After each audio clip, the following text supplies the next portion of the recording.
Hola a tots i benvinguts a un nou vídeo de Català al Natural.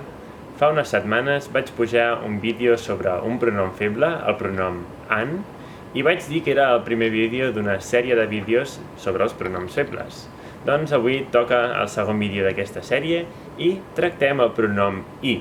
És un pronom locatiu, és a dir, que es refereix a un lloc, a una posició geogràfica, diguéssim, i l'utilitzem constantment al parlar per no repetir-nos a l'hora de parlar de llocs. Bé, i he dividit els usos d'aquest pronom en 3 casos. El primer és molt senzill, segurament ja l'heu sentit molts cops, que és el i-a.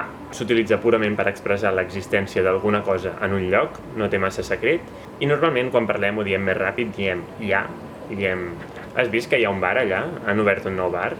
O on hi ha un supermercat? O què hi ha allà?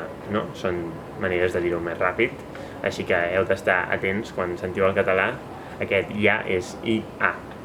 I, òbviament, aquí el verb haver, no? Que la primera part, el i, és el pronom feble, i la segona part és el verb haver.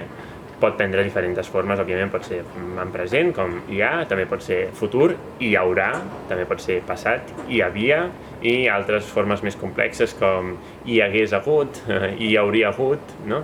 Hi ha hagut, que això ja, doncs, si us aneu fixant en els meus vídeos, segur que en algun moment o altre les vaig dient. Bé, el segon cas d'ús del pronom i és amb el verb anar. S'utilitza constantment.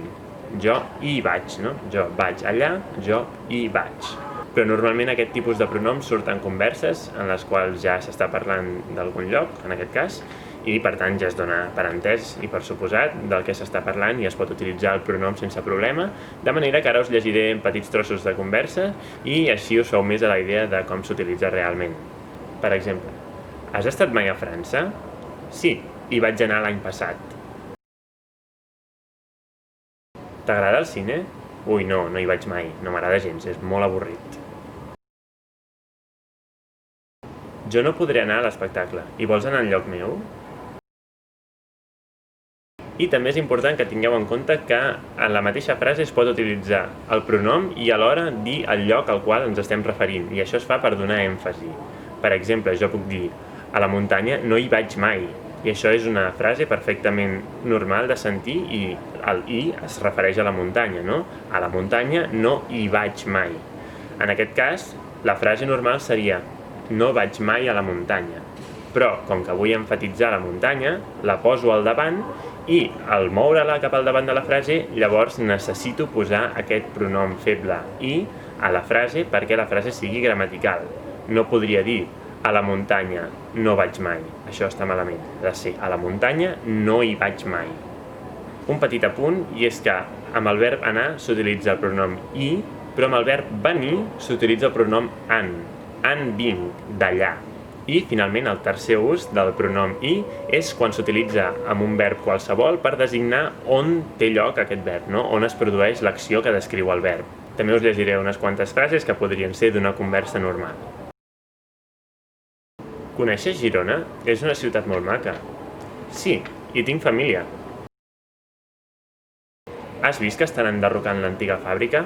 I tant, hi vaig treballar 10 anys jo. Mira aquella caseta tan maca, t'agradaria viure-hi? En aquest cas, heu vist com el pronom i també es pot posar al final del verb, com molts altres pronoms, però això només pot ser quan el verb està en infinitiu o en gerundi. En aquest cas he dit viure-hi. El verb viure està en infinitiu i per tant hi puc posar el pronom darrere amb un guió, viure-hi. Els gerundis poden actuar de la mateixa manera, també es pot crear la forma vivint-hi o vivint-hi. Aquesta T depèn de qui la pronuncia o no, vivint-hi o vivint-hi. Per exemple, per utilitzar-ho podria dir porto 10 anys vivint-hi aquí. Voldria afegir que en el cas de l'imperatiu afirmatiu també es pot posar el pronom i al final del verb enganxat amb un guió. Com podeu veure en les frases va, vés-hi o posa-hi més sal. En el cas del negatiu, però, com que la forma verbal és diferent, ja no es pot fer això i el pronom i va separat abans del verb, com per exemple en les frases no hi vagis o prou, no n'hi posis més. Bé, i això ha estat tot. Aquests són els principals usos del pronom i com a pronom locatiu. vigileu perquè aquest pronom i pot també tenir altres tipus de funcions que no són la locativa i d'aquestes ja en parlarem en altres vídeos.